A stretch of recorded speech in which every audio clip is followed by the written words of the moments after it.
पक्षीय बैठक जी आहे ती पार पडते आहे। भारत पाकिस्तानवर हल्ला करणार का हा देखील प्रश्न या सगळ्याच्यातनं उपस्थित होतोय किंवा याबद्दलची चर्चा देखील या बैठकीत होऊ शकते।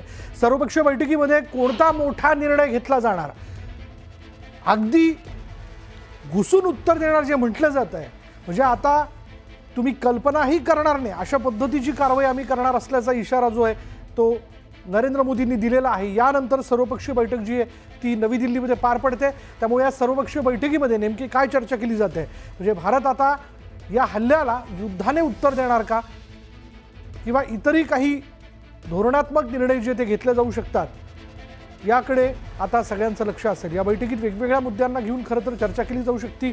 सर्व पक्षांचे प्रतिनिधी आहेत ते या बैठकीत उपस्थित राहतील, त्यांच्या वतीने देखील आपल्या सूचना ते या बैठकीत पंतप्रधानांसमोर ठेवतील।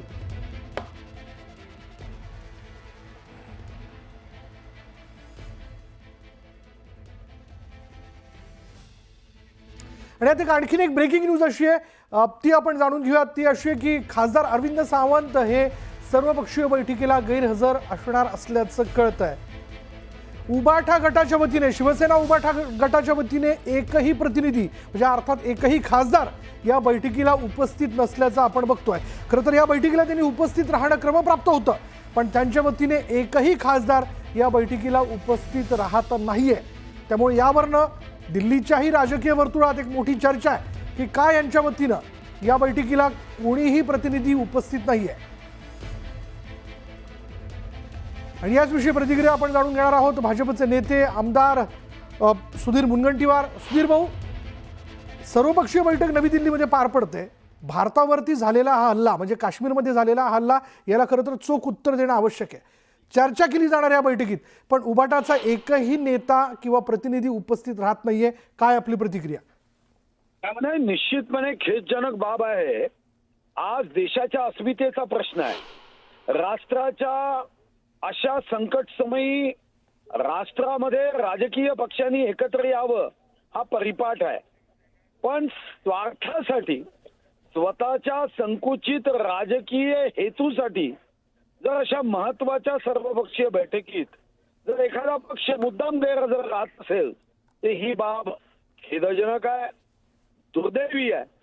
आणि त्या ठिकाणी उबाटाच्या प्रतिनिधींनी हजर राहणं हे राष्ट्राच्या अस्मितेमध्ये हम सब एक है हा भाव निर्माण करण्याची गरज होती। सुधीर भाऊ, या घटनेबद्दल उबाठा गट किंवा एकूण शिवसेना उबाठा गट हा फार गंभीर नाही असं म्हणायचं यानंतर? नाही, गंभीर हा शब्द योग्य नाही। त्यांना फक्त खुर्ची, राजकारण आणि घृणास्पद विधानं याच्या बाहेर ते जायला तयार नाही, इतकं नुकसान झाल्यावर। जी, पण या सगळ्या याच्यामधनं एक चुकीचा संदेश देखील त्यांच्या पक्षाबद्दल जातोय असं नाही वाटत तुम्हाला? नाही, असं वाटायचं का? जाणारच आहे। शेवटी देशभक्त लोकांना, देशावर प्रेम करणाऱ्या कोणत्याही पक्षाच्या कार्यकर्त्यांना हे कधीच आवडणार नाही।